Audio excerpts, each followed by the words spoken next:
안녕하세요, 여러분. 오늘도 좋은 하루 보내고 계신가요? 여러분께 정말 특별한 이야기 하나를 들려드리려고 합니다. 혹시 겉모습만 보고 사람을 판단해 보신 적 있으신가요?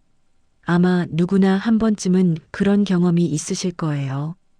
오늘 들려드릴 이야기의 주인공은 서울 서초구에 사는 68세 할머니 박영자 씨입니다. 반지하에서 혼자 사시는 평범해 보이는 할머니죠. 그런데 이분이 겪은 일은 정말 가슴이 아픕니다. 결혼 초기에는 그렇게 착하던 며느리가 임신하고 아이를 낳은 후 완전히 달라졌어요. 임신 중에는 집에 오지 말라고 하고 산후조리원에도 못 들어가게 막았습니다. 손주의 백일잔치와 돌잔치에도 초대받지 못했어요. 격이 안 맞는다. 반지하에 사는 초라한 사람이라며 노골적으로 무시당했습니다. 더 속상한 건 아들마저 며느리 편만 든다는 거예요. 여러분도 이런 이야기 들으면 정말 화가 나시죠? 그런데 말입니다. 이 할머니에게는 아무도 모르는 비밀이 하나 있었어요. 사실 이분은 대기업 한별그룹의 창업 멤버이자 12% 지분을 가진 대주주였던 거예요. 놀랍지 않으신가요? 며느리의 승진 파티 날 드디어 할머니의 진짜 모습이 드러납니다. 초대 안 했는데 왜 오셨어요? 라며 면박을 주는 며느리. 그런데 그 순간 할머니가 회장에게 전화를 겁니다. 윤 회장님, 사람 하나 처리해 주시죠. 이 한마디로 모든 게 뒤바뀝니다. 며느리의 승진은 취소되고 아들도 해고당해요. 살던 아파트도 사실은 시어머니 소유였다는 게 밝혀집니다. 이 이야기는 단순한 복수극이 아닙니다. 가족이라는 이름으로 참아야 하는 모든 것들에 대해 생각해보게 만드는 이야기예요. 때로는 말없이 참기만 하는 게 미덕이 아닐 수도 있다는 걸 보여줍니다. 처음에는 억울하고 서러운 마음으로 시작하지만 점점 긴장감과 기대감이 높아지다가 마침내 통쾌한 복수로 이어집니다. 그리고 마지막에는 조금 씁쓸하면서도 깊은 생각에 잠기게 되는 여운을 남겨요. 혹시 여러분도 비슷한 경험이 있으시거나 주변에서 이런 일을 보신 적이 있으신가요? 이 할머니의 선택이 과연 옳았을까요? 들으시면서 한번 생각해 보세요. 자, 그럼 지금부터 박영자 할머니의 놀라운 이야기 속으로 함께 떠나볼까요? 끝까지 들으시면 분명 많은 감동과 깨달음을 얻으실 거예요. 그럼 시작해 보겠습니다. 나는 박영자다. 올해 67. 이 나이에 이런 일을 겪게 될 줄이야. 아침부터 집안이 어수선했다. 며느리 하늘이가 짐을 싸고 있었다. 정윤아, 우리 손녀도 엄마 옆에서 장난감을 박스에 넣고 있었다. 어머님, 저희 오늘 나가요. 하늘이의 목소리가 차갑다. 이틀 전 그 일 이후로 우리는 제대로 말도 못 나누고 있다. 어디로 가는데? 우진이가 원룸 하나 구해줬어요. 거기서 지내다가 집 나오면 이사할게요. 우진이는 하늘이 남동생이다. 대학생인데 아르바이트로 생활비를 벌고 있다. 그런 애가 누나를 위해 원룸을 구해준다니. 하늘아, 우리가 좀 더 얘기해보자. 더 이상 할 말 없어요. 정우 오빠한테도 말했으니까 알아서 하세요. 정우는 우리 아들이다. 40살. 하늘이와 결혼한 지 벌써 4년이 됐다. 정윤아가 할머니 쪽으로 뛰어온다. 할머니, 나 가기 싫어. 윤아야, 엄마랑 같이 가야지. 내 마음도 찢어진다. 이 작은 것이 무슨 죄가 있나? 하늘이가 마지막 짐을 들고 나간다. 문이 닫히는 소리가 유난히 크게 들렸다. 혼자 남은 집이 텅 비어 보인다. 아침밥도 차려놓았는데 사흘 전 일을 생각해 본다. 그날도 평소와 다름없는 하루였다.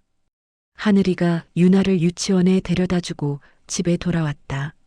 나는 시장에서 장을 보고 왔다. 어머님, 오늘 조합 모임 있으시죠? 응, 오후에 가야 해. 재개발 조합 모임이었다. 우리 동네가 재개발 구역으로 지정된 지 벌써 2년이 됐다. 그동안 주민들끼리 의견이 분분했다. 저도 같이 가도 될까요? 하늘이가 물었다. 젊은 사람이 관심을 보이니 좋았다. 그래, 같이 가자. 오후 2시, 동네 회관에 주민들이 모였다. 조합장인 최동혁 씨가 앞에 서서 설명을 시작했다. 여러분, 이번이 마지막 기회입니다. 건설회사에서 조건을 더 올려줄 수 없다고 합니다. 동혁 씨는 이 동네에서 가장 큰 집을 가진 사람이다. 부동산업도 하고 있다. 분양권 하나씩은 보장해주겠다고 했으니까 나쁘지 않은 조건이에요. 할머니들이 웅성거렸다. 우리가 평생 살던 집인데 분양권 하나가 뭐가 대수라고. 새 아파트 들어서면 전셋값도 올라갈 텐데. 나도 마음이 복잡했다. 이 집에서 시집 와서 40년을 살았다. 시어머니를 모시고 남편과 함께 살던 추억이 가득한 곳이다. 하늘이가 손을 들었다. 질문 있어요. 네, 말씀하세요. 보상금 산정 기준이 궁금한데요. 집마다 면적이 다른데 똑같이 분양권 하나씩만 주는 게 맞나요? 동혁 씨 표정이 굳었다. 그건 이미 결정된 사안입니다. 결정은 누가 했는지요? 조합에서 논의해서 결정했습니다. 하늘이가 가방에서 서류를 꺼냈다. 제가 구청에서 자료를 받아왔는데요. 법정 기준으로 보면 우리 집은 분양권 2채를 받을 수 있어요. 회관이 조용해졌다. 모두가 하늘이를 쳐다봤다. 동혁 씨가 당황한 기색을 보였다. 그런 건 전문가가 아니면 잘 모르는 일입니다. 저 부동산 중개사 자격증 있어요. 관련 법령도 잘 알고 있고요. 하늘이는 결혼 전에 부동산 중개사 일을 했다. 아이를 낳고 쉬고 있지만 자격증은 그대로 가지고 있다. 그럼 다른 집들도 다시 계산해 보면 어떨까요? 혹시 손해보는 분들이 있을지도 모르니까. 할머니들이 웅성거리기 시작했다. 우리 집도 한번 봐줘. 맞아. 다시 계산해 보자. 동혁 씨가 말을 막으려 했다. 이미 건설회사와 계약이 끝난 상황입니다. 지금 와서 바꾸기는 어려워요. 그때 하늘이가 또 다른 서류를 꺼냈다. 계약서도 받아왔는데요. 아직 최종 서명은 안 됐더라고요. 회관이 시끄러워졌다. 주민들이 서로 이야기하기 시작했다. 동혁 씨가 화를 냈다. 이런 식으로 하면 재개발이 언제 되겠습니까? 젊은 사람이 나서서 일을 복잡하게 만드네. 복잡한 게 아니라 정확하게 하자는 거예요. 하늘이 목소리가 높아졌다. 할머니들이 모른다고 해서 속이는 건 아니지 않나요? 그 순간 회관이 조용해졌다. 속인다는 말에 모두가 민감하게 반응했다. 동혁 씨 얼굴이 빨갛게 달아올랐다. 뭐라고요? 지금 저를 사기꾼이라고 하는 겁니까? 그런 말은 안 했어요. 다만 주민들이 정확한 정보를 알고 결정해야 한다고. 당신 같은 외지 사람이 뭘 안다고 나서는 거예요? 외지 사람이라는 말에 하늘이가 움찔했다. 나도 기분이 나빠졌다. 하늘이는 우리 며느리다. 조합장님, 말씀이 좀 심하신 것 같은데요. 내가 끼어들었다. 박영자 씨, 며느리 교육 좀 시키세요. 어른들 모임에서 어떻게 이럴 수 있어요? 순간 머리에 피가 올랐다. 며느리 교육이라니. 하늘이가 뭘 잘못했다는 거예요? 우리를 위해서 알아본 건데. 위해서요? 일을 망치는데? 다른 주민들도 끼어들기 시작했다. 그냥 조용히 있으면 안 됩니까? 어린 것이 어른 일에 끼어들어. 하늘이 얼굴이 창백해졌다. 손이 떨리고 있었다. 나는 일어섰다. 그만들 하세요. 하늘이 틀린 말한 거 하나도 없어요. 박영자 씨까지 왜 그러세요? 우리가 40년 넘게 여기 살면서 동네를 위해 얼마나 많은 일을 했는데요. 그런 우리한테 이런 식으로 대하는 게 맞아요? 하지만 사람들의 시선은 차갑기만 했다. 하늘이가 조용히 일어났다. 죄송합니다. 제가 나서지 말았어야 했네요. 그리고 회관을 나갔다. 나도 따라 나왔다. 집에 오는 길이 무거웠다. 하늘이는 한마디도 하지 않았다. 하늘아, 너 잘못한 거 하나도 없어. 어머님도 피곤하셨을 텐데. 괜히 나서서 죄송해요. 무슨 소리야? 우리가 가족인데. 하지만 하늘이 표정은 밝아지지 않았다. 그날 밤 정우가 집에 왔다. 벌써 소문이 났나 보다. 엄마, 오늘 조합 모임에서 무슨 일 있었어요? 별일 없었는데? 동혁 아저씨가 전화했어요. 하늘이가 일을 복잡하게 만들었다고. 정우가 하늘이를 쳐다봤다. 무슨 일이야? 하늘이가 그날 일을 설명했다. 서류도 보여줬다. 정우가 서류를 보더니 말했다. 이런 거는 전문가가 해야 하는 일 아니야? 괜히 나서서 뭐해. 오빠가 그런 말을 할 줄 몰랐어. 나는 이 동네에서 계속 살아야 해. 이웃들과 사이좋게 지내야 한다고. 하늘이 눈에 눈물이 고였다. 그럼 내가 잘못했다는 거야?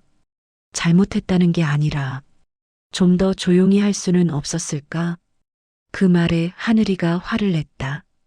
조용히 하면 할머니들이 손해보는 건 상관없다는 거네. 그런 뜻이 아니야. 그럼 뭐야? 나는 가족을 위해서 한 일인데 오빠는 이웃 눈치가 더 중요해. 정우가 입을 다물었다. 뭐라고 대답해야 할지 모르는 것 같았다. 하늘이가 방으로 들어가며 말했다.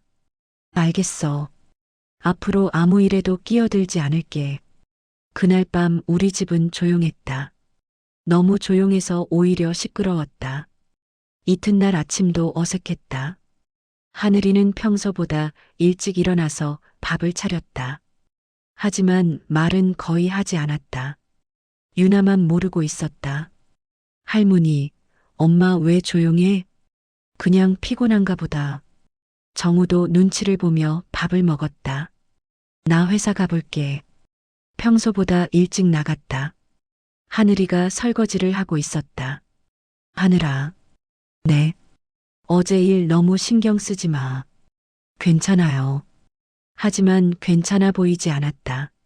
점심때쯤 동네 할머니 한 분이 찾아왔다. 영자야, 어제 일 때문에 왔어. 김순자 할머니였다. 우리와 가장 가까운 집에 사는 분이다. 무슨 일이세요? 며느리가 가져온 서류 말이야. 혹시 우리도 한번 봐줄 수 있을까? 물론이죠. 하늘이한테 말해볼게요. 순자 할머니가 돌아간 후 하늘이에게 말했다. 하늘아, 순자 할머니가 자료 좀 봐달라고 하시는데 어머님이 결정하세요. 시큰둥한 대답이었다. 너도 같이 가자. 저는 안 가요. 어제 일로 충분히 혼났어요. 그날 오후 나 혼자 순자 할머니 집에 갔다. 하늘이가 정리해둔 자료를 가지고 갔다. 자료를 보니 정말 문제가 있었다. 순자 할머니 집도 분양권을 하나 더 받을 수 있었다. 이런 정말이네. 며느리가 잘못 본 게 아니에요? 아니에요. 이건 법으로 정해진 기준이니까. 순자 할머니가 한숨을 쉬었다. 그럼 우리가 속은 거네. 속았다기보다는 조합장이 잘못 계산한 것 같아요. 하지만 속마음은 달랐다. 이건 실수가 아니었다. 동혁 씨가 일부러 그런 것 같았다. 저녁에 정우가 집에 와서 말했다. 엄마, 조합장님이 또 전화했어요. 뭐라고? 우리 가족이 주민들을 선동한다고, 재개발을 방해한다고 하네요. 하늘이가 그 말을 듣고 있었다. 얼굴이 굳어졌다. 선동이라니 말도 안 돼. 엄마도 이제 그만하세요. 괜히 이웃들과 사이만 나빠져요. 정우 말에 나도 화가 났다. 내가 우리 편은 안 들고 뭐 하는 거야? 편을 드는 게 아니라 현실을 봐야죠. 우리가 여기서 계속 살아야 하잖아요. 하늘이가 갑자기 일어났다. 나는 못 살겠어. 뭐? 이 집에서 더 이상 못 살겠어. 하늘이가 방으로 들어가 버렸다. 그날 밤 정우와 하늘이가 싸우는 소리가 들렸다.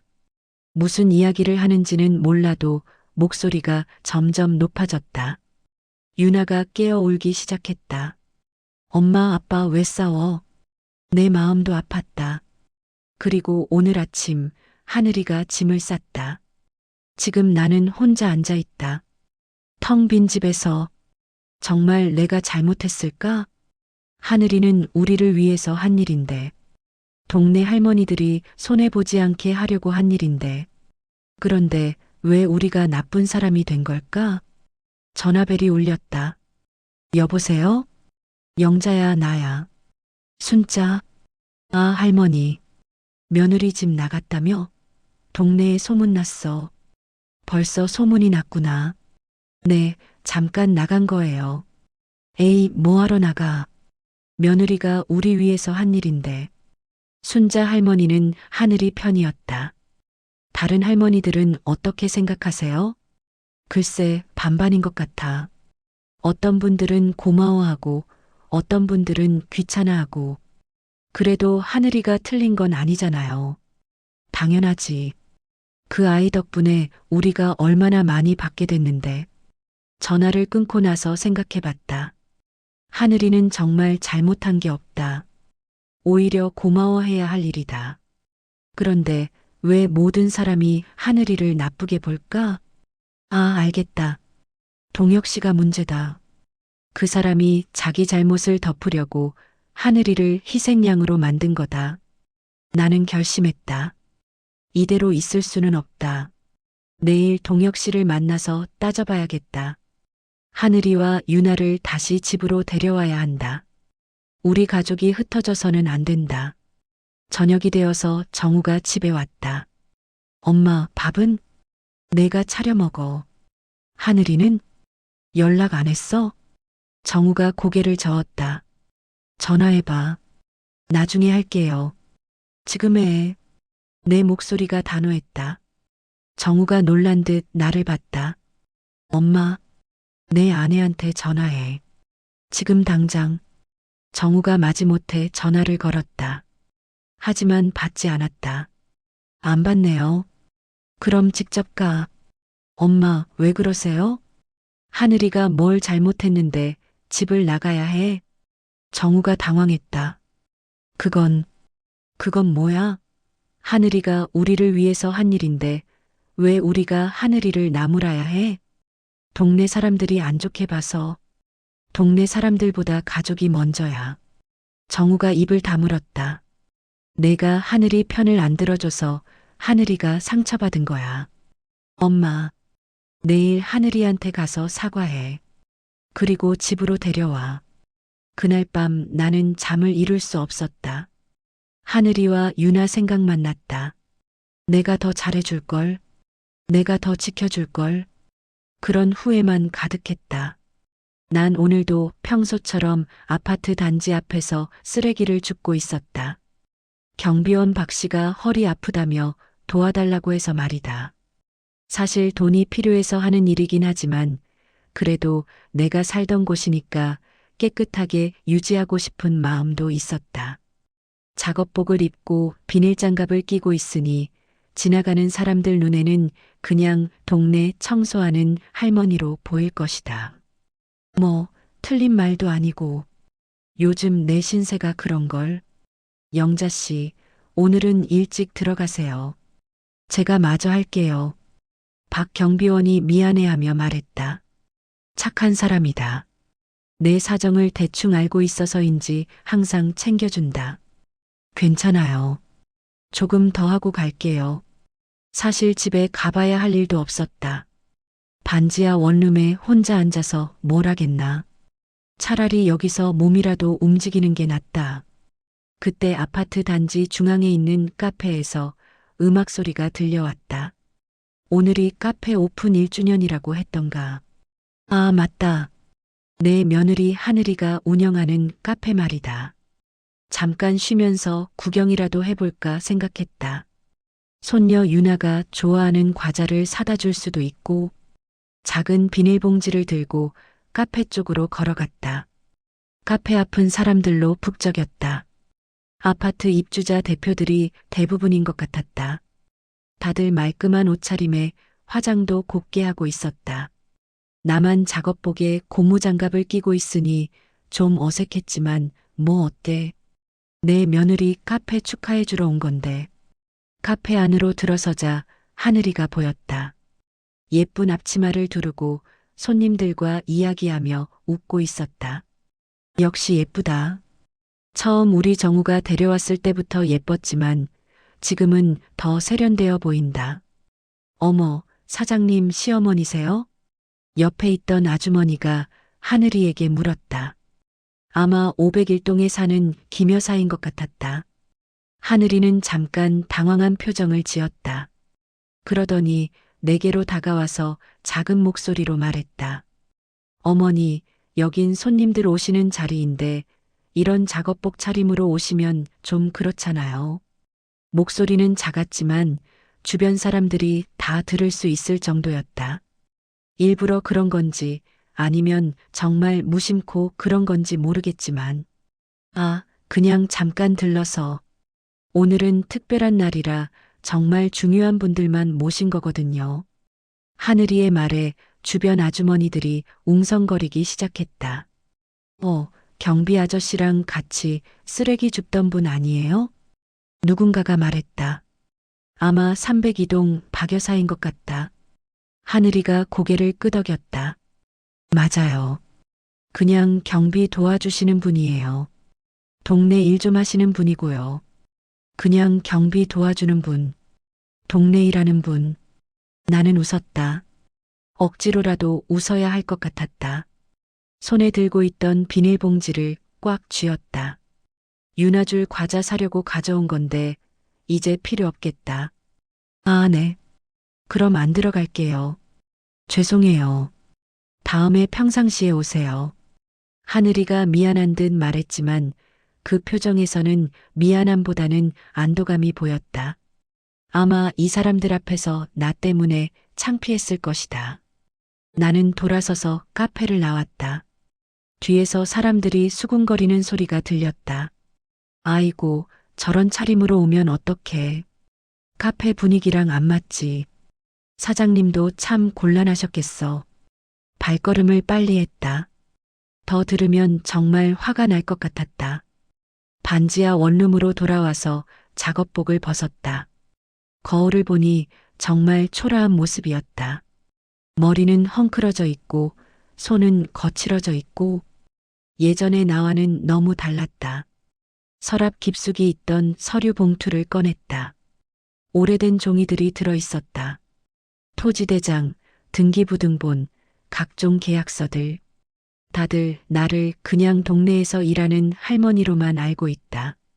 하늘이조차 그렇게 생각한다.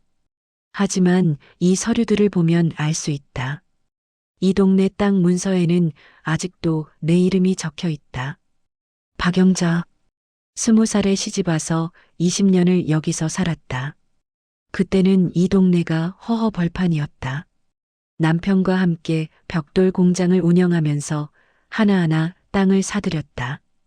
힘들었지만 행복했던 시절이었다. 그때 내가 얼마나 바빴는지 모른다. 새벽 5시에 일어나서 공장 일도 보고 살림도 하고 아이도 키우고 정우가 어릴 때는 업고 다니면서 일했다. 남편이 갑자기 세상을 떠나고 정우가 대학 다닐 때까지는 정말 죽을 만큼 힘들었다. 그래도 버텼다. 우리 아들 잘 키워서 좋은 직장 보내겠다고 생각하면서 정우가 결혼한다고 했을 때 얼마나 기뻤는지 모른다. 하늘이는 예쁘고 똑똑했다. 대학도 좋은 데 나왔고 말도 잘했다. 내가 늘 바라던 며느리 같았다. 하늘이가 카페를 하고 싶다고 했을 때도 선뜻 도와줬다. 내 땅 일부를 팔아서 자금을 마련해줬다. 얼마나 좋아했는지 모른다. 어머니, 정말 감사해요. 꼭 성공해서 보답할게요. 그때 하늘이의 말이 생각난다. 그 말을 믿었다. 진심으로. 하지만 카페가 어느 정도 자리 잡고 나자 하늘이의 태도가 바뀌기 시작했다.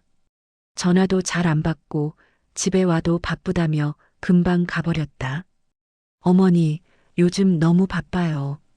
카페 일이 생각보다 힘들어서요. 이해했다.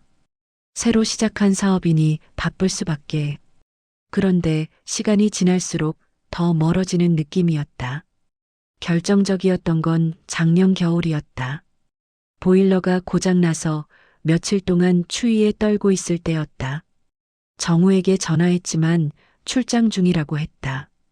하늘이에게 연락했더니 이틀 후에 전화가 왔다.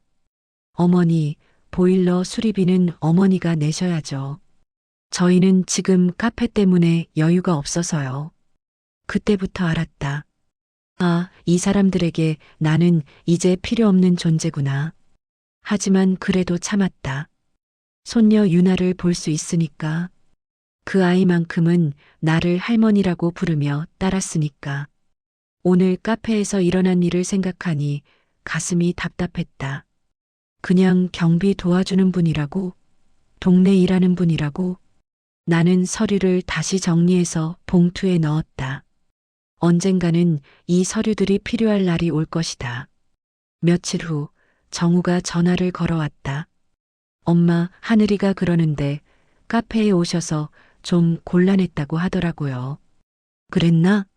엄마도 이해해 주세요. 하늘이도 사업하는 입장에서는 이미지가 중요하잖아요.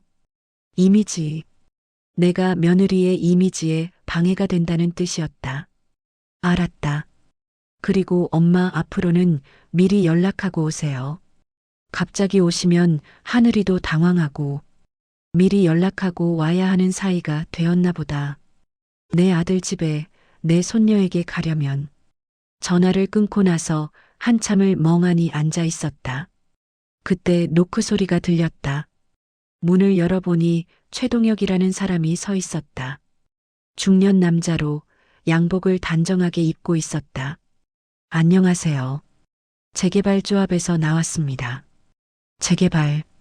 요즘 이 동네에서 자주 들리는 말이었다. 들어오세요. 이 일대가 재개발 구역으로 지정될 예정입니다. 혹시 관심 있으시면 조합에 가입하셔도 되고요.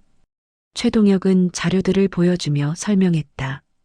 이 동네 전체가 고층 아파트로 바뀔 계획이라고 했다. 제가 이 동네 토지를 좀 갖고 있는데요. 나는 서류 봉투를 꺼냈다. 최동혁의 표정이 순간 변했다.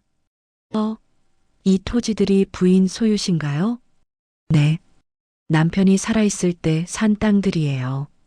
최동혁이 서류들을 자세히 들여다보았다. 그러더니 놀란 표정으로 나를 쳐다봤다. 부인, 이 토지들 가치를 아십니까? 잘 모르겠어요. 오래된 땅들이라서 지금 시세로 보면 상당한 금액입니다. 재개발되면 더욱 오를 거고요. 그제야 알았다. 내가 생각했던 것보다 훨씬 큰 가치였다. 조합장을 맡고 계신 분이 혹시 최동혁입니다. 잘 부탁드립니다. 그날 이후로 최동혁과 자주 만나게 되었다. 재개발 관련 일들을 의논하면서 말이다. 그 과정에서 이 동네의 진짜 상황을 알게 되었다. 내 땅들이 재개발의 핵심 위치에 있다는 것. 그리고 내가 동의하지 않으면 재개발 자체가 어려워진다는 것. 부인께서 이 동네의 핵심 지주십니다. 모르고 계셨나요? 모르고 있었다. 그냥 남편이 사놓은 땅들이라고만 생각했는데 며칠 후 정우에게서 전화가 왔다. 엄마, 재개발 이야기 들었어요? 응, 들었다. 엄마 땅이 꽤 중요한 위치에 있다고 하더라고요. 잘 됐네요. 잠깐 기뻐하는가 싶더니 이어서 말했다. 그런데 엄마, 이런 복잡한 일은 엄마가 직접 하시기 어려우실 테니까 저희가 대신 처리해 드릴게요. 무슨 말이냐? 땅 명의를 저한테 옮겨 놓으시면 제가 알아서 처리하겠어요.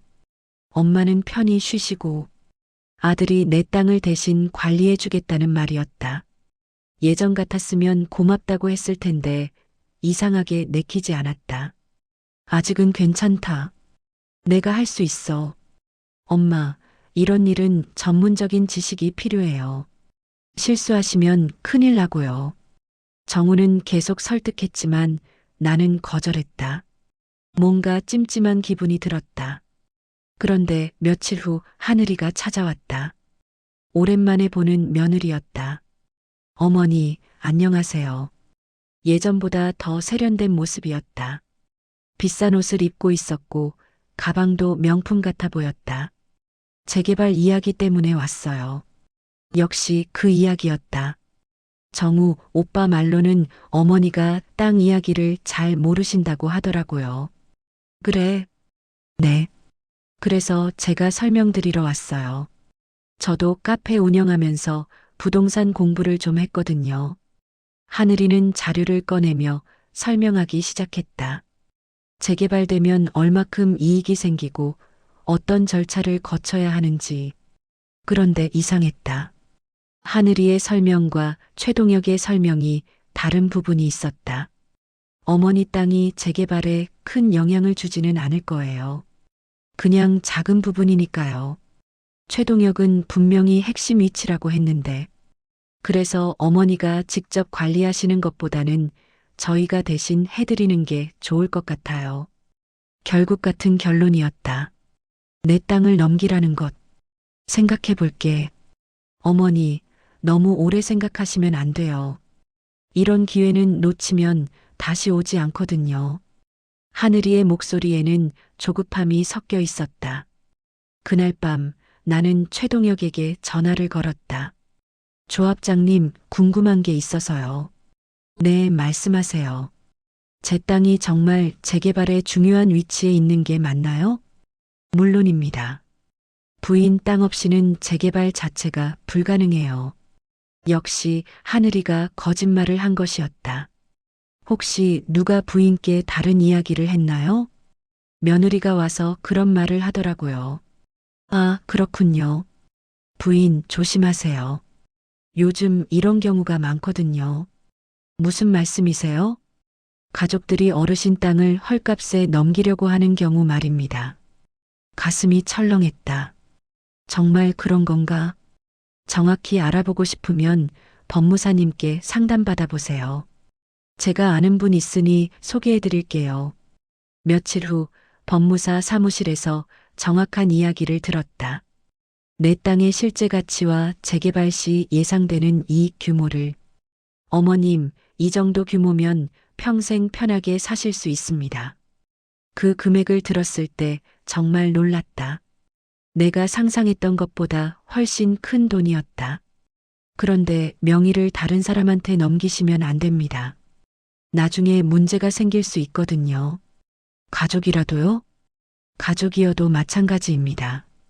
특히 이런 큰 금액이 걸린 일은요. 법무사의 조언을 듣고 나니 모든 게 명확해졌다. 내 아들과 며느리가 내 땅을 가로채려고 하는 것이었다. 그 순간 오늘 카페에서 일어난 일이 다시 생각났다. 그냥 경비 도와주는 분이라고 했던 하늘이의 말. 사람들 앞에서 나를 창피주던 그 모습. 이제 이해가 됐다. 내가 가난한 시어머니로 보여야 나중에 땅 문제가 생겼을 때 사람들이 의심하지 않을 테니까. 그렇게 계획한 거였나 보다. 나를 초라한 할머니로 만들어 놓고 그 사이에 내 재산을 가져가겠다는. 집에 돌아와서 거울을 봤다. 정말 초라한 모습이었다. 하지만 이제는 달랐다. 이 모습 뒤에 숨어 있는 진짜 내 모습을 알고 있으니까. 박영자, 이 동네 최대 지주, 재개발의 핵심 인물. 며느리는 아직 모르고 있겠지. 내가 얼마나 큰 카드를 쥐고 있는지 말이다. 나는 지금도 그 순간을 잊을 수 없다. 하늘이가 처음 우리 집 문턱을 넘던 날 말이다. 어머니, 저 진짜 잘할 거예요. 정우, 오빠 잘 부탁드려요. 꾸벅꾸벅 인사하며 들어온 하늘이의 모습이 얼마나 예뻤는지. 키는 작았지만 또렷한 눈매의 단정한 차림새. 무엇보다 그 공손한 말투가 마음에 들었다. 정우가 좋은 사람 만났구나 싶어 마음이 놓였다. 결혼 초기 몇 달은 정말 꿈 같았다. 하늘이는 주말마다 우리 집에 와서 이것저것 도와줬다. 내가 반찬을 해주면 고마워하고 집 청소도 거들어주고 특히 빨래 개는 일은 나보다 훨씬 깔끔하게 잘했다. 어머니, 이렇게 해주시면 안 되는데요. 제가 할게요. 하늘이가 내 손에서 행주를 빼앗으며 설거지를 대신할 때마다 기분이 좋았다. 아, 이런 며느리를 두면 노년이 외롭지 않겠구나. 그런 생각이 들었다. 그런데 임신 소식을 들은 후부터 조금씩 달라지기 시작했다. 처음엔 미묘한 변화였다. 말투는 여전히 정중했지만 어딘가 거리감이 느껴졌다. 어머니, 죄송한데 냄새 때문에 입덧이 너무 심해져요. 앞으로는 미리 연락 주시고 오시면 안 될까요? 김치찌개 끓이는 냄새가 싫다고 했다. 된장국도 비린내가 난다며 얼굴을 찌푸렸다. 임신부니까 이해할 수 있다고 생각했다. 하지만 왜인지 마음 한구석이 서늘했다. 그래도 손주가 태어나면 달라질 거라고 믿었다. 내 첫 손주, 정우의 첫 아이. 얼마나 기다려지던지. 출산 예정일이 다가오자 나는 매일 전화를 했다. 혹시 진통이 오지 않았나 싶어서.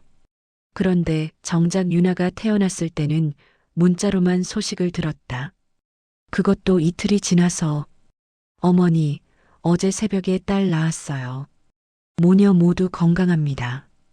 달랑 한 줄. 나는 그 문자를 받고 바로 병원으로 달려갔다. 내 손주를 보고 싶어서, 하늘이도 수고했다고 격려해주고 싶어서. 그런데 병원 복도에서 정우가 나를 막았다. 엄마, 하늘이가 많이 힘들어해요. 며칠 후에 오시면 안 될까요? 아니, 잠깐만이라도 보면 안 되나? 손주 얼굴만. 산모가 피곤해서요. 면회도 제안하고 있어요. 결국 유리창 너머로만 유나를 볼 수 있었다. 작고 빨간 얼굴에 내 손주. 눈물이 났다. 기쁜 마음과 서운한 마음이 뒤섞여서 100일이 다가오자 마음이 설렜다. 이제 정식으로 우리 가족이 모두 모이는 첫 번째 날이니까. 하늘이는 호텔에서 100일 잔치를 하겠다고 했다. 규모가 제법 큰 모양이었다. 어머니도 예쁘게 하고 오세요. 사진 많이 찍을 거예요. 하늘이의 말에 나는 새 옷도 맞추고 미용실에도 갔다. 손주 100일 잔치인데 할머니가 초라하면 안 되잖나. 잔치 당일 호텔 파티장에 들어서니 정말 화려했다. 분홍색 풍선과 꽃장식으로 가득한 공간. 하늘이 친정 가족들과 친구들이 벌써 와 있었다. 모두들 옷을 잘 차려입고 웃으며 이야기를 나누고 있었다. 그런데 이상했다. 테이블마다 자리가 정해져 있는 것 같은데 나만 혼자 벽 쪽 의자에 앉아 있었다. 정우는 하늘이와 함께 손님들을 맞이하느라 바쁘고. 할머니, 여기 앉으세요. 직원이 가져다 준 의자는 파티장 한쪽 구석이었다. 다른 손님들은 모두 둥근 테이블에 앉아 있는데 나만 혼자 왜인지 이방인이 된 기분이었다. 잔치가 시작되고 사회자가 소개를 시작했다.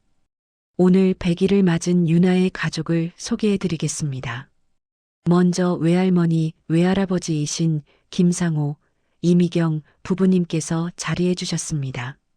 박수 소리와 함께 하늘이 부모님이 일어서서 인사를 했다. 정장을 잘 차려입고 환하게 웃고 계셨다. 그리고 유나의 고모님들과 친정 가족들이 차례로 소개되었다. 나는 언제 소개될까 기다렸다. 친할머니니까 당연히 소개될 거라고 생각했다. 그런데 끝이었다. 사회자는 다음 순서로 넘어갔다. 내 소개는 없었다. 아예 없었다. 순간 얼굴이 화끈거렸다. 주변을 둘러보니 사람들이 나를 쳐다보는 것 같았다. 저 혼자 앉아있는 할머니는 누구지? 그런 시선들이 느껴졌다. 정우를 찾아 눈으로 신호를 보냈지만 아들은 유나를 안고 사진을 찍느라 바빴다. 하늘이는 친구들과 함께 셀카를 찍으며 웃고 있었다. 식이 끝나갈 무렵 단체 사진 촬영이 시작되었다. 사진사가 큰 소리로 말했다. 가족 사진부터 찍고 그 다음에 친구분들 차례로 하겠습니다. 드디어 내 차례구나 싶어 일어서려는데 하늘이가 다가왔다. 어머니, 죄송한데 잠깐만 저쪽에 계실까요? 사진 구도 정리가 안 돼서요. 무슨 말인지 순간 이해가 안 됐다. 나도 가족인데 왜 빠져야 하는 거지? 아니, 나도 가족이잖아. 할머니인데. 네, 물론이죠. 나중에 따로 찍어요. 지금은 인원이 너무 많아서. 하늘이의 목소리는 여전히 정중했지만 단호했다. 나는 어쩔 수 없이 뒤로 물러났다. 사진 속에는 하늘이 가족들과 정우, 그리고 유나가 있었다. 모두들 환하게 웃고 있었다. 완벽한 가족 사진이었다. 나만 빼고. 할머니 사진은 언제 찍지요? 기다리고 기다렸지만 결국 그 사진은 찍히지 않았다. 사람들이 하나둘 떠나고 정리가 시작될 때까지. 집에 돌아와서 며칠 뒤 하늘이의 SNS를 몰래 들어가 봤다. 100일잔치 사진들이 가득했다. 예쁘게 꾸민 파티장, 행복해 보이는 가족들, 웃고 있는 유나. 하지만 거기에도 나는 없었다. 한 장도. 마치 내가 그 자리에 있지 않았던 것처럼. 댓글들이 달려 있었다. 우와, 너무 예쁘다. 행복한 가족이네. 유나 진짜 천사 같아. 외할머니, 외할아버지도 좋아 보이신다. 완벽한 가족 사진. 부럽다. 완벽한 가족. 나만 빼고는 말이다. 돌잔치 때도 마찬가지였다. 더 큰 규모로 했지만 내 자리는 여전히 구석진 곳이었다. 이번엔 아예 소개조차 없었다. 단체 사진에서도 당연하다는 듯이 제외됐다. 어머니, 조금만 옆으로 가 계시면 안 될까요? 이젠 설명도 하지 않았다. 그냥 비켜달라고 했다. 나는 로봇처럼 말을 따랐다.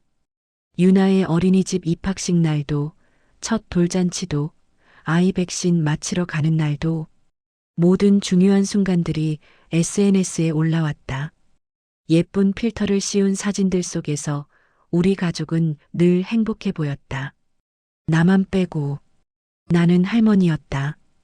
유나의 친할머니였다. 하지만 어느 누구도 그 사실을 알 수 없었다. 사진 속에는 외할머니만 있었고, 기록 속에는 외할머니만 있었고, 사람들 기억 속에도 외할머니만 있었다. 마치 내가 투명 인간이 된 것 같았다.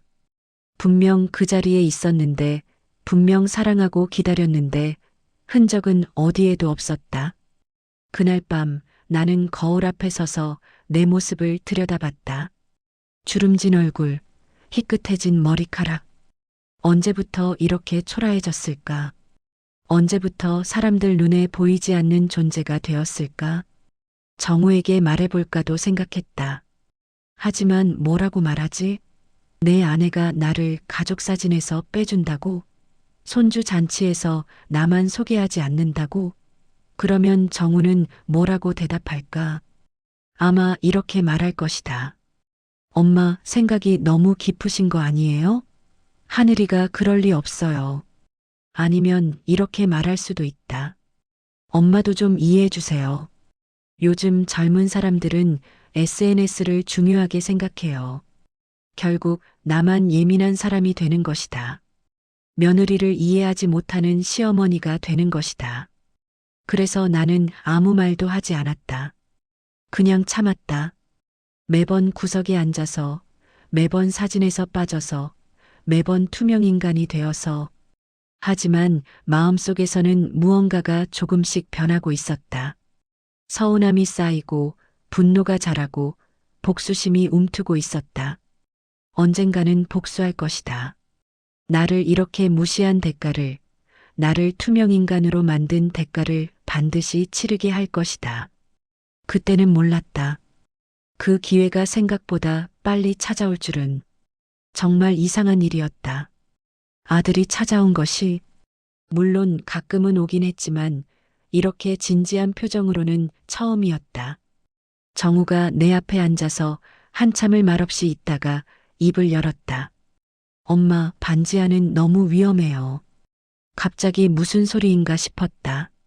나는 찻잔을 내려놓고 아들을 바라봤다. 정우의 얼굴에는 걱정이 가득했지만 어딘가 어색한 구석이 있었다.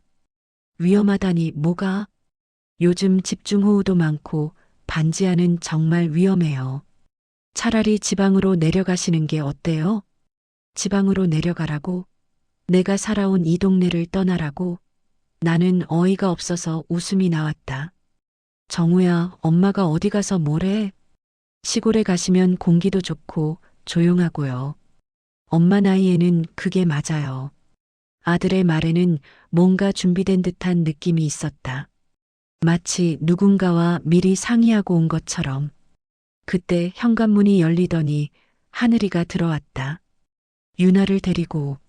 어머님, 안녕하세요. 하늘이의 인사는 여전히 정중했지만 뭔가 딱딱했다. 유나는 내게 달려와서 안겼다. 할머니, 우리 유나 왔구나.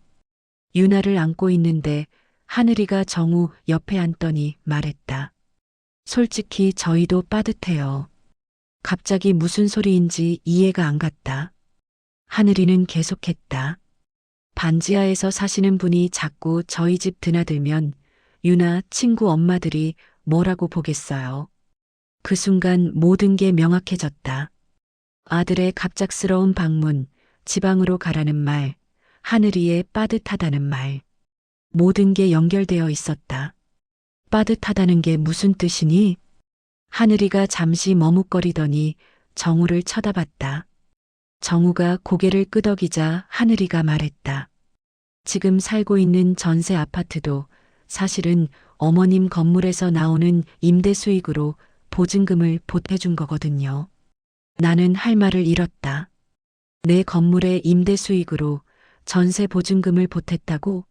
그런데 지금 그게 빠듯하다고? 그러니까 뭐 어머님이 우리한테 신세 지고 계신 건 아니에요. 하지만 저희도 애가 있고 체면이라는 게 있잖아요. 체면. 그 말이 내 가슴을 찔렀다. 시어머니인 내가 반지하에 사는 게 며느리 체면에 안 좋다는 뜻이었다. 유나가 내 품에서 빠져나가 엄마에게 갔다. 하늘이가 유나의 머리를 쓰다듬으며 말했다. 유나야, 할머니한테 안녕 인사해. 할머니, 안녕. 아이의 맑은 목소리가 더욱 서러웠다. 정우가 일어서며 말했다. 엄마, 생각해 보세요. 지방이 정말 좋을 거예요. 그들이 돌아간 후 나는 혼자 앉아 있었다. 찻잔은 그대로 식어가고 있었고 방 안은 조용했다. 너무 조용해서 내 심장 소리가 들릴 정도였다. 결국 나는 이사를 했다. 진짜 지하 반지하 원룸으로. 그것도 이 동네에서 가장 오래된 건물의 반지하로. 이사하는 날 정우와 하늘이는 오지 않았다. 이사업체 아저씨들만 왔다 갔다 했다. 내 살림이라는 게 얼마나 되지 않아서 금방 끝났다. 새로운 방에 들어선 순간 냄새가 났다. 축축하고 눅눅한 냄이었다. 지하 특유의 습기 냄새. 벽에는 여기저기 곰팡이 자국이 있었고 작은 창문으로 들어오는 빛은 사람들의 발목밖에 보이지 않았다. 나는 침대에 앉아서 벽을 바라봤다. 습기 찬 벽. 몇십 년을 아파트에서 살다가 이런 곳에 오니 모든 게 낯설었다. 그때 남편 생각이 났다. 남편이 살아있었다면 이런 일이 생겼을까? 아마 정우가 감히 이런 소리는 못했을 것이다. 하늘이도 마찬가지고. 남편은 돌아가시기 전까지 정우에게 엄했다. 며느리에게도 예의는 차렸지만 선을 분명히 했다. 그런 남편이 그리웠다. 밤이 되어서야 나는 오래된 금고를 열었다.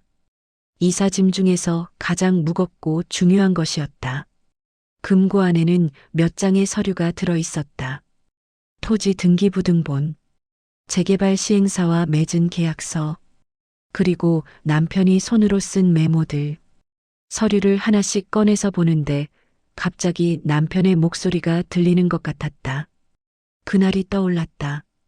남편이 병원 침대에 누워있던 마지막 날들. 폐암이 온몸으로 퍼져서 말하기도 힘들어하던 남편이 나를 불렀다. 여보, 왜 말 마라? 힘들잖아. 이것만은 들어줘. 남편의 손이 내 손을 잡았다. 뼈만 남은 손이었지만 여전히 따뜻했다. 이 땅만은 절대 팔지 마. 무슨 소리야? 지금 그런 얘기가 중요해? 언젠가 이 동네가 다 바뀔 거야. 재개발이 되면 우리 땅값이 몇 배로 뛸 거고. 남편의 목소리는 약했지만 분명했다. 그때 내가 당당하게 서 있어야 해. 아무한테도 무시당하지 말고. 당신 무슨 소리를 하는 거야? 내가 죽으면 정우가 변할지도 몰라. 며느리도 마찬가지고. 하지만 넌 절대 꺾이지 마. 그때는 무슨 소리인지 몰랐다. 정우가 변한다니, 하늘이가 변한다니. 그런 일이 있을 리가 없다고 생각했다. 하지만 지금 이 반지하 방에 앉아 있으니 남편의 말이 예언처럼 들렸다. 나는 서류를 다시 정리했다. 토지 등기부등본을 자세히 들여다봤다. 이 동네 한복판에 있는 땅. 그리 크지는 않지만 재개발이 되면 상당한 값어치가 날 땅. 그리고 재개발 시행사와 맺은 예전 계약서. 이 계약서가 있다는 걸 아직 아무도 모르고 있었다. 정우도 하늘이도 심지어 최동혁 조합장도.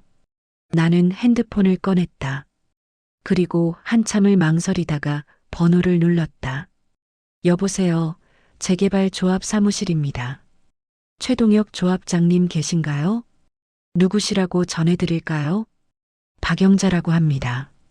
잠시 정적이 흘렀다. 그리고 바로 목소리가 바뀌었다. 아, 박영자 대표님이세요? 대표님이라고 불렀다. 재개발 조합에서 나를 대표님이라고 부르다니. 나는 잠시 놀랐다. 네, 그렇습니다. 아이고, 깜짝 놀랐네요. 그동안 어디 계셨어요? 연락을 드리려고 했는데 연락처를 찾을 수가 없어서. 최동혁 조합장의 목소리에는 명백한 존경이 담겨 있었다. 아니, 존경이라기보다는 두려움에 가까웠다. 저도 연락드릴 일이 있어서요. 시간 되실 때 한번 뵐 수 있을까요? 언제든지 좋습니다. 내일이라도 괜찮고요. 그럼 내일 오후에 조합 사무실로 가겠습니다. 네, 기다리고 있겠습니다. 전화를 끊고 나서 나는 이상한 기분이었다. 조합장이 나를 대하는 태도가 정우나 하늘이가 나를 대하는 태도와는 완전히 달랐다. 정우와 하늘이에게 나는 반지하에 사는 늙은 시어머니였다. 체면에 안 좋고 빠듯한 살림에 부담이 되는 존재. 하지만 최동혁 조합장에게 나는 대표님이었다. 함부로 대할 수 없는 누군가였다. 이 차이가 어디서 오는 걸까? 나는 서류를 다시 펼쳐봤다. 토지 등기부등본에 내 이름, 재개발 계약서에 내 서명. 그때 깨달았다. 이 동네에서 진짜 중요한 사람이 누구인지. 아들과 며느리는 모르고 있지만 이 판에 진짜 VIP가 누구인지. 나는 서류를 다시 금고에 넣었다. 내일 조합장을 만나고 나서 모든 게 달라질 것이다. 정우도 하늘이도 이 동네도. 반지하 방의 작은 창문으로 사람들의 발소리가 들렸다. 퇴근하는 사람들, 장 보러 가는 사람들, 아이들을 데리고 가는 사람들. 모두들 바쁘게 살아가고 있었다. 하지만 아무도 이 반지하에 앉아 있는 내가 누구인지는 모르고 있었다. 나는 벽의 습기를 만져봤다. 축축하고 차가웠다. 하지만 이상하게 기분이 나쁘지 않았다. 오히려 뭔가 새로운 시작 같은 느낌이었다. 남편이 말했었다. 당당하게 서 있으라고. 아무한테도 무시당하지 말라고. 이제야 그 말의 뜻을 알 것 같았다. 내일부터 모든 게 달라질 것이다. 나는 그날을 잊을 수가 없다. 재개발 설명회가 열리던 바로 그날 말이다.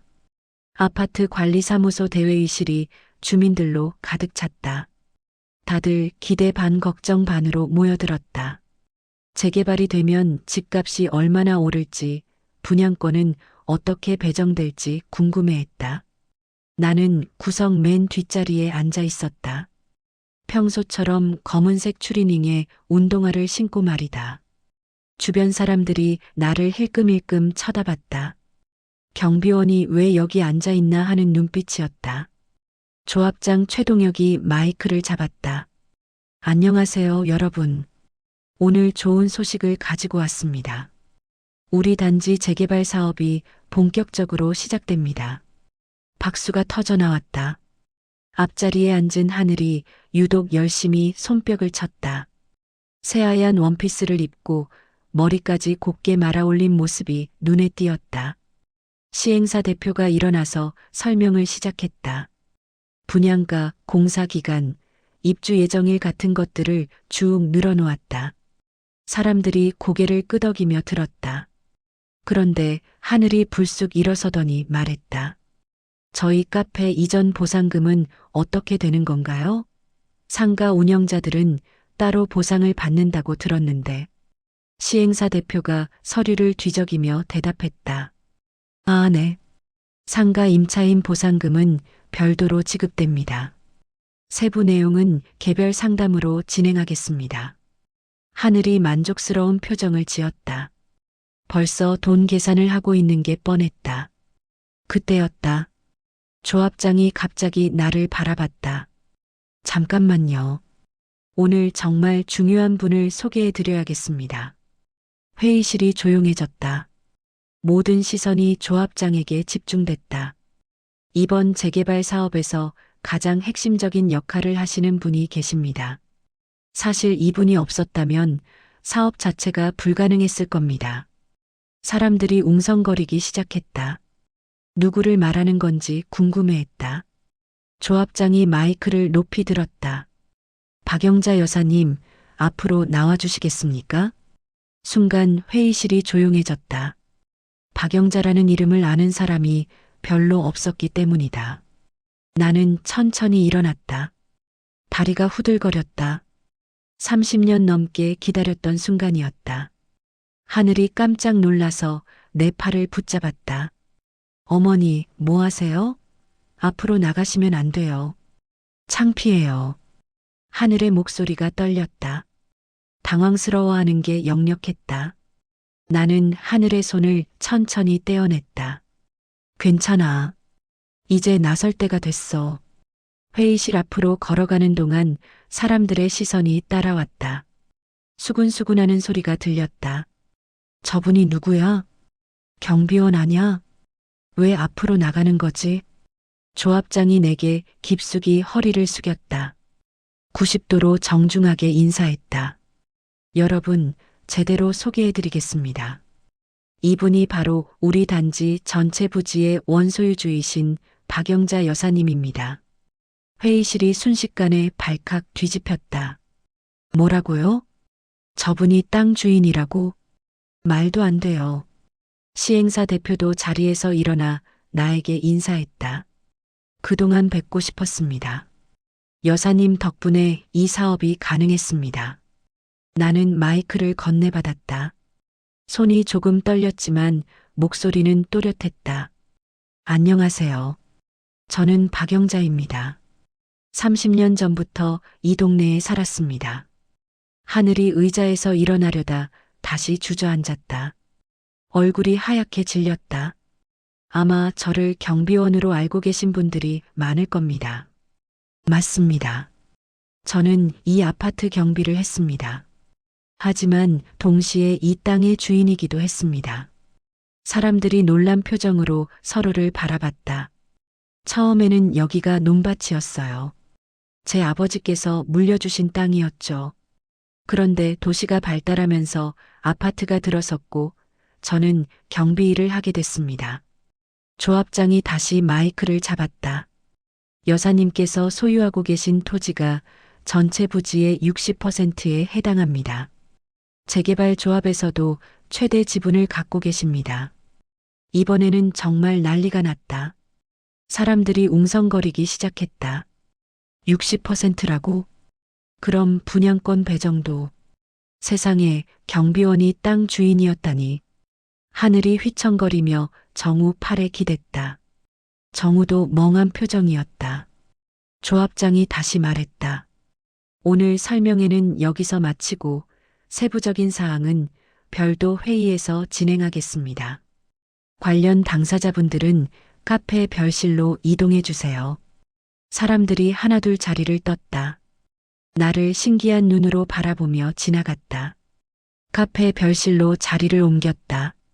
조합장, 시행사 대표, 그리고 정우와 하늘이 자리했다.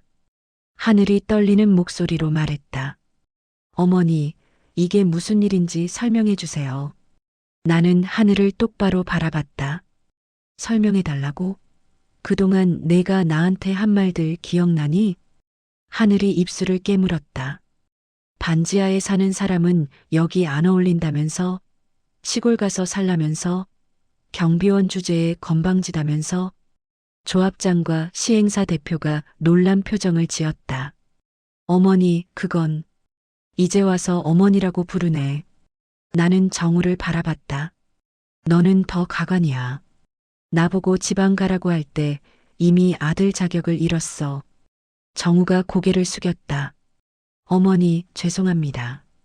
제가 잘못했어요. 잘못했다고? 이제 와서? 나는 조합장을 바라봤다. 조합장님, 몇 가지 요청사항이 있습니다. 말씀하세요. 첫 번째, 카페 임대차 계약을 즉시 해지하겠습니다. 건물주 권한으로 명도 소송을 진행하겠어요. 하늘이 벌떡 일어났다. 어머니, 그러시면 안 돼요. 카페는 저희 생계수단이에요. 생계수단? 그럼 나는 뭐였니? 30년 동안 새벽 6시에 일어나서 경비 서는 게 생계수단 아니었어? 하늘이 할 말을 잃었다.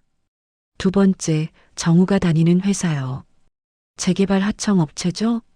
시행사 대표가 고개를 끄덕였다. 네, 맞습니다. 하청 계약 해지해 주세요. 정우가 깜짝 놀랐다. 어머니, 그러면 저는 어떻게 되는 거예요? 내가 나한테 했던 대로 해주는 거야. 그때 정우 핸드폰이 울렸다. 회사에서 온 전화였다.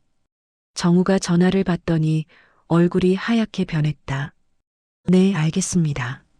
전화를 끊고 나서 정우가 털썩 주저앉았다. 당장 그만 나오라고 해요. 프로젝트에서 빠지라고 합니다. 시행사 대표가 미안한 표정을 지었다. 죄송합니다. 하지만 계약 해지는 여사님 요청사항이라. 나는 마지막으로 조합장을 바라봤다. 마지막으로 정우와 하늘 명의로 신청한 분양권 배정 취소해 주세요. 조합장이 난처한 표정을 지었다. 그런데 여사님, 그분들도 조합원인데. 조합 규정 확인해 보세요. 토지 소유주가 반대하면 분양권 배정을 취소할 수 있어요. 하늘이 울먹이며 말했다. 어머니, 너무하세요. 저희가 어디 가서 살아요? 나는 하늘에게 차갑게 말했다. 지방 가서 살면 되잖아. 내가 나한테 했던 말대로. 조합장이 서류를 뒤적이더니 말했다. 확인해 보니 규정상 가능합니다.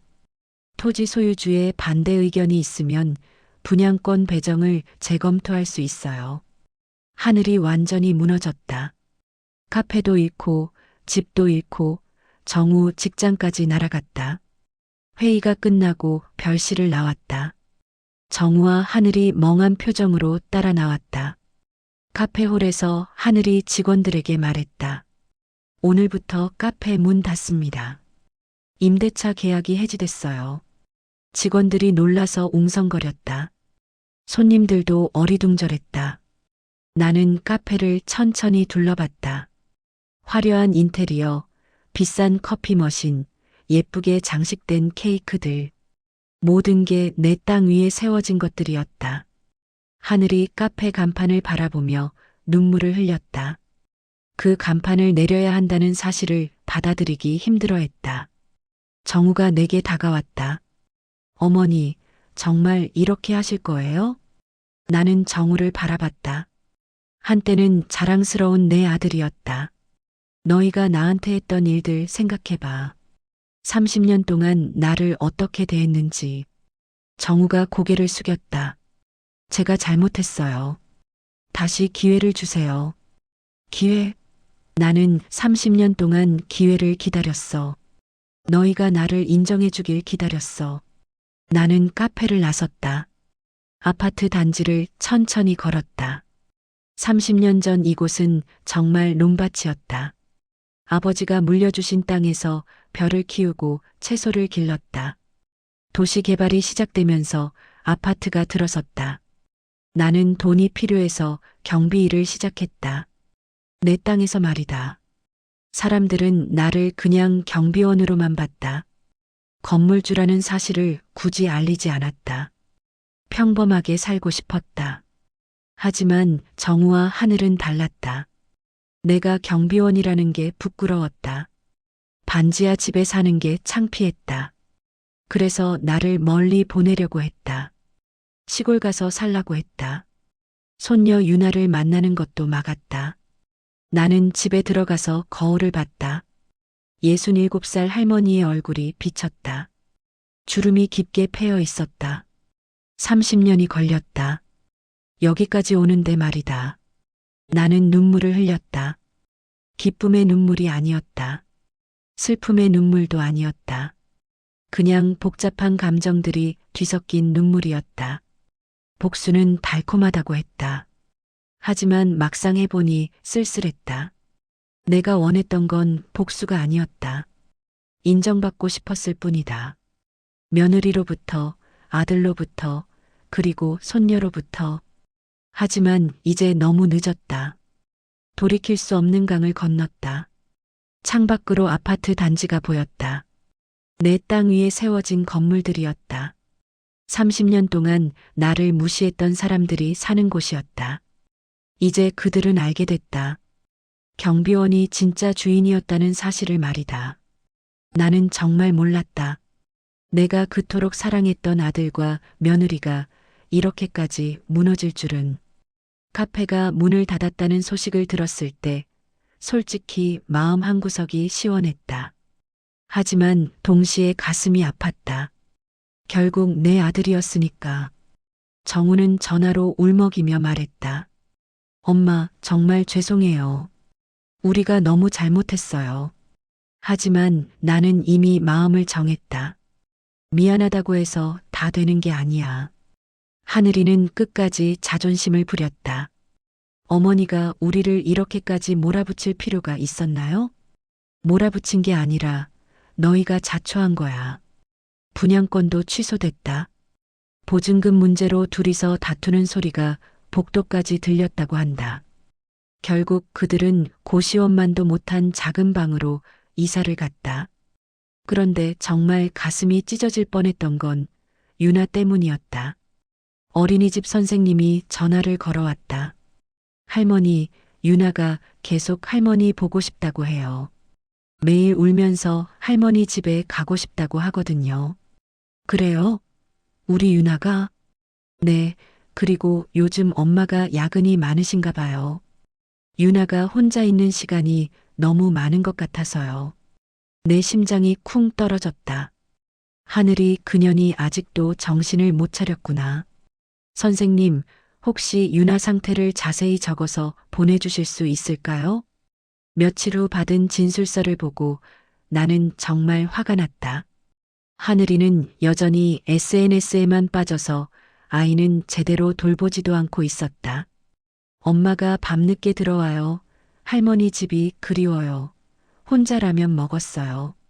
3살짜리가 할 말이 아니었다. 나는 바로 변호사를 찾아갔다. 양육권 조정 신청을 하고 싶습니다.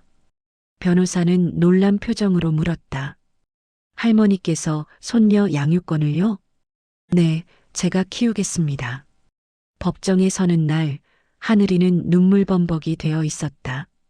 정우도 마찬가지였다. 어머니, 제발 한 번만 기회를 주세요. 하지만 나는 단호했다. 기회는 이미 너무 많이 줬어. 이제 유나를 생각해야지. 판사님 앞에서 나는 조용히 말했다.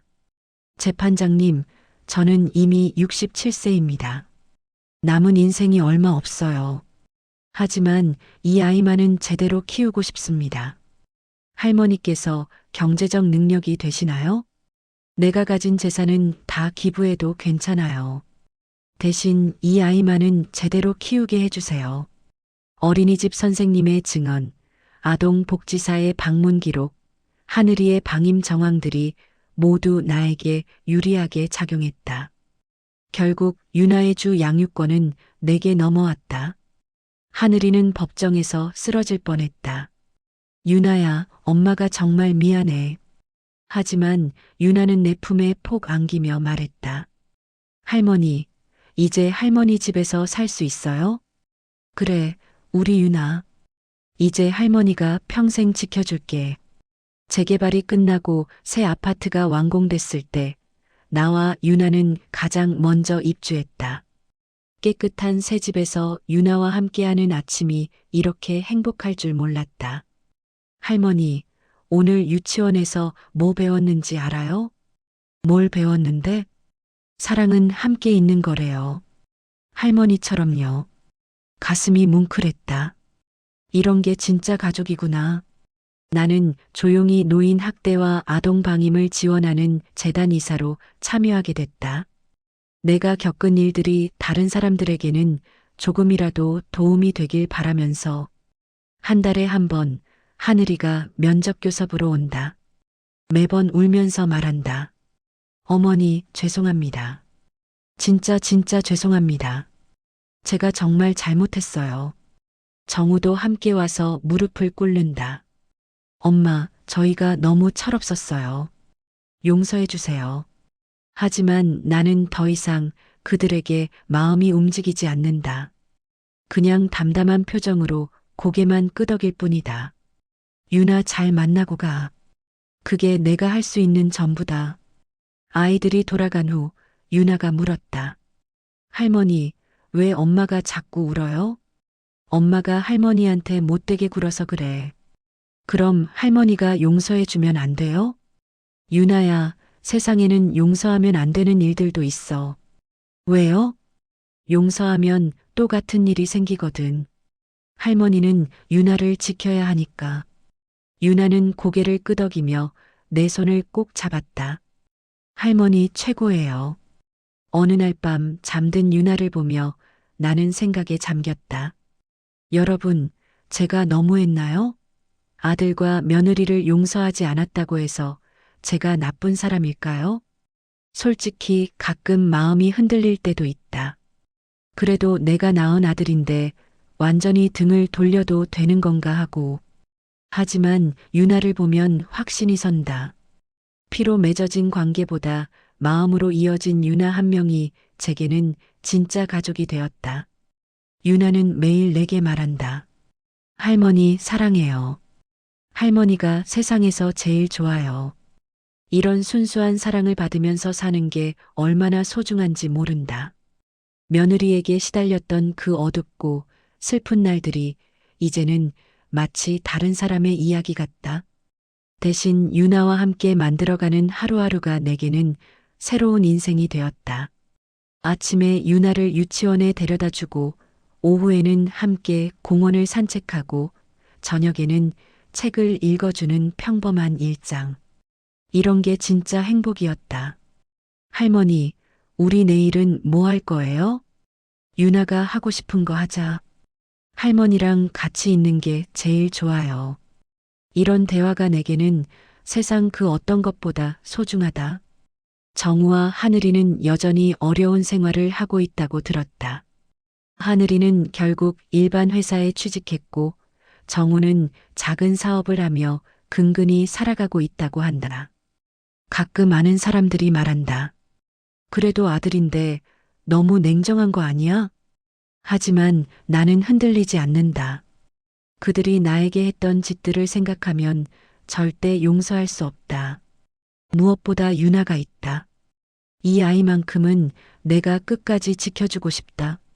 재단 일을 하면서 만난 다른 분들의 이야기를 들으면 나와 비슷한 처지의 사람들이 정말 많다는 걸 알게 된다. 저도 며느리 때문에 정말 힘들었어요. 박 이사님처럼 용감하게 대처하지 못해서 아직도 후회돼요. 이제라도 늦지 않았어요. 자신을 위해 살아가세요. 내가 다른 분들에게 해드릴 수 있는 말은 이거였다. 인생은 한 번뿐이다. 누구를 위해서 참고 살 이유는 없다. 특히나 자신을 괴롭히는 사람들을 위해서는 더더욱. 유나는 벌써 많이 컸다. 이제 혼자서도 잘 놀고 할머니를 많이 도와준다. 할머니, 제가 설거지 도와줄까요? 우리 유나가 언제 이렇게 컸나? 저 이제 할머니 지켜드릴 거예요. 나쁜 사람들 오면 쫓아낼 거예요. 이런 말을 들으면 정말 가슴이 뭉클하다. 지난주에도 하늘이가 왔다. 여전히 울면서 사과했다. 어머니, 정말 후회하고 있어요. 어떻게 하면 용서받을 수 있을까요? 하지만 나는 더 이상 그 말에 반응하지 않는다. 시간 됐으니까 가. 어머니, 제발 한 번만. 유나야, 엄마한테 인사해. 유나는 어색하게 하늘이에게 인사를 했다. 예전처럼 엄마를 그리워하지 않는다. 이제는 할머니가 더 편한 것 같다. 하늘이가 돌아간 후 유나가 물었다. 할머니, 엄마가 왜 자꾸 와요? 엄마도 유나를 보고 싶어서 그래. 전 할머니가 더 좋아요. 할머니는 저한테 화 안 내고 맛있는 거 많이 해주거든요. 아이는 정직하다. 누가 자신을 진짜 사랑하는지 안다. 이제 나는 완전히 새로운 인생을 살고 있다.